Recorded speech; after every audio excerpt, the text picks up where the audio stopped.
kamwe mu turere ko mu burengerazuba bw'igihugu. Ni akarere gafite imisozi myinshi bigatuma kagira n'imvura nyinshi ndetse rimwe na rimwe igakabya ugasanga amateme n'imihanda byangiritse, ubuzima bw'abaturage bukajya mu kaga. Twebwe uko inteko yabaga iteranye twaratakambaga, ubwo rero ubuyobozi buza kutwumva.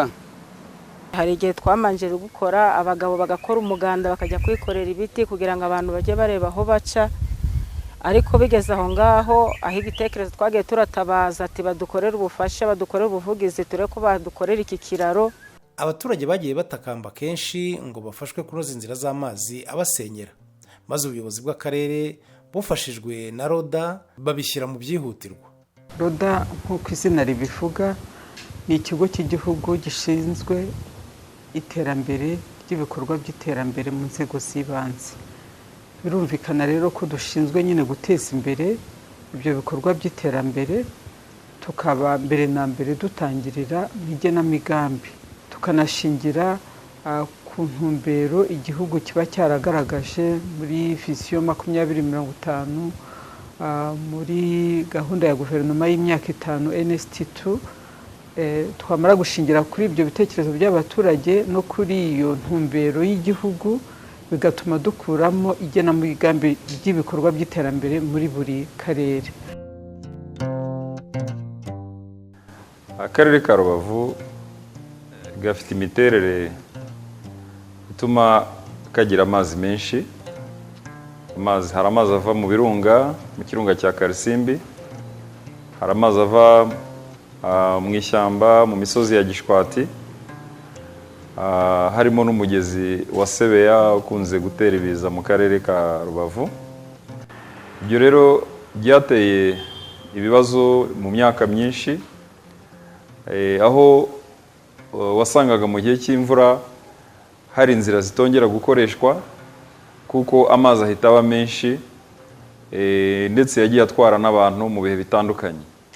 Byasabaga igishoro kinini akarere katashoboraga kubonera rimwe.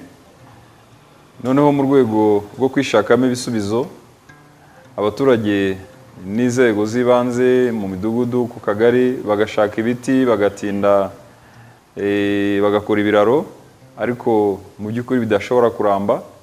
Ikindi ugasanga ni ibiraro bidashyitse, binyerera, bikeya, bidahagije, ku buryo dufite ingero zitandukanye z'abantu bagiye bagwamo amazi akabatwara cyangwa bagakomereka.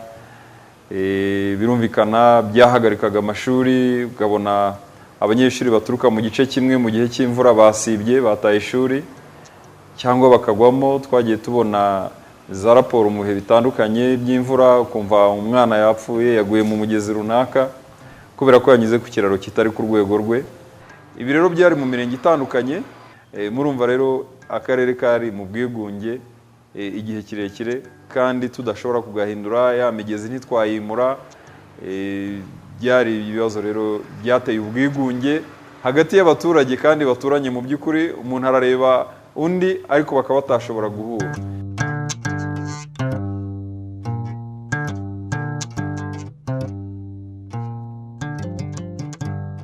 Imvura yabaga yaguye, aho abaturiye mu mudugudu wa Nyakabanda bambukiranya baja mu mudugudu wa Kavumu,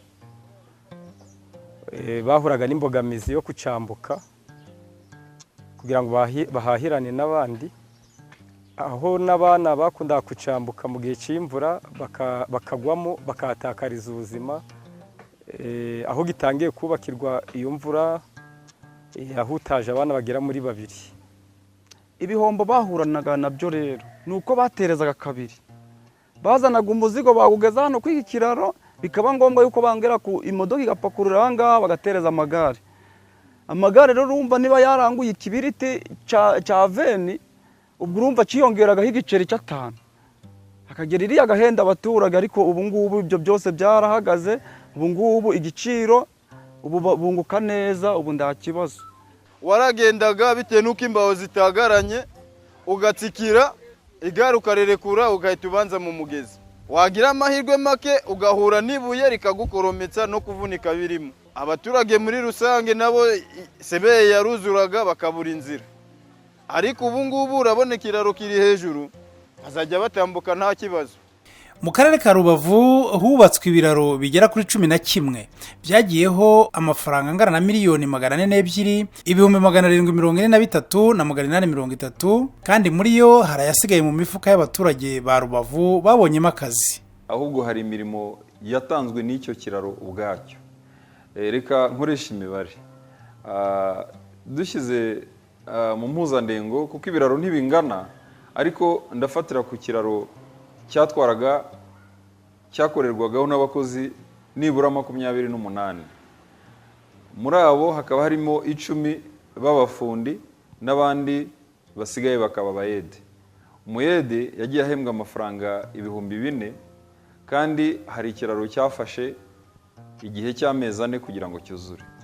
Urumva guhembwa 4,000 ku munsi, ukwezi ukinjiza ibyo 112 mu bihe amezi 4 bikagera mu 448. Ibyo byatumye haboneka aborozi bashya, kuko umuturage kuhita abona uko agura inka akayihuza n'ubuhinzi bwe ni nacyo abakeneye.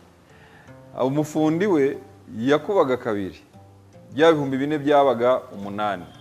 Ni ukuvuga iyo mirimo mishya yaravutse, abantu 28 twarubatse ibiraro 11.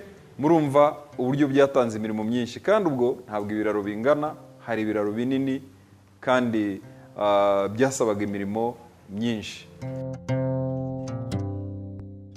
Nyine ubwo ndakora nkora hangaha, amafaranga nahembwe ntago nyapfisha ubusa, ndajyana mu rugo tukongeranya ku yandi dufite tukikenuza ibibazo byo mu rugo, harimo guhaha, kugurira abana za uniforme, kwishyura mitiweli byose.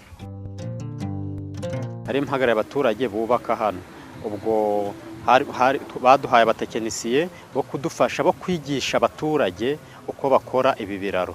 Ibi biraro ni amabuye na sima gusa. Ubwo rero icyo byafashe ku ruhare rumwe, abaturage bamwe barabimenye baba transported ku bindi biraro. Ibiraro bindi biri kubakwa mu karere ka Rubavu byavuye aho abaturage bakora kuri ibi, bamaze kubimenya bajya gufasha abo batekinisiye kubaka ibindi. Akazi twarakabonye nk'abaturage bahaturiye, abenshi babasha kwikura mu bukene. Hari abagiye bagura inkoko, abandi hari abagiye babika ku makonti, akazi nikarangira bazagana ubucuruzi buciriritse, n'abazigiramo imyuga. Akazi karadufashije cyane mesi abahaturiye. Inyungu ya mbere, amagare azabona uburyo ahanyura, kuko ahangaha duhinga ibisheke, hari ibisheke bituruka hirya, tuzakoresha kino kiraro, ari imodoka, ari amagare. Ikindi n'abaturage tuhaturiye, abanyeshuri, n'aka gasoko urabona ko nako nimugoroba kaba karimo abantu benshi, bizadufasha cyane, ni inyungu mbese zikomeye. Hanjye rero wari ubahagarariye, ubwo nagize gutya ndavuga nti ndi kubyubakisha mpagarariye abaturage, ariko ejo birarangira. Mu bihe birarangira rero umuntu azabakora iki noneho gatarabona ibindi. Ubwo naje gufata uyu mwuga ubwo gukorana na MTN, mfite n'akandi ka business nashinze kamfasha kunganira ibi. Urumva rero ndashima haboneka igishoro, yego urumva rero ndaryoshye, ndashima. Intore ahiri hose isigasira ibyagezweho, kandi ugiriwe neza arashimira. Uburambe bw'igikorwa remezo burya bushingira ku bagikoresha. Abaturage ubwabo, ari amahugurwa yatanzwe, buriya butumwa dutanga iyo dusuye abaturage, cyambere no gufata neza kiriya kiraro. Kiraro giteretse ku butaka, kandi uko abaturage bakoresha inkengero z'uriya mugezi ni nako barinda cya kiraro, kugira ngo inzira y'amazi ikomeze kuba yayindi twari dufite igihe twatangiraga cya kiraro. Iyo abaturage badakurikiranywe, ntibategurwe neza, bagatangira kwangiza inkombe z'umugezi, bakajya gushakamo imicanga bajyamo bakangiza inkombe, ni cya gihe umugezi uraguka bigasatira aho cya kiraro giteretse gifatiye base. icyo rero ni abaturage bacu tuzakomeza guhugura, gukomeza kubigisha no gukomeza kubibutsa inshingano zabo. Icyo ndumva ari cyo cya mbere gikomeye.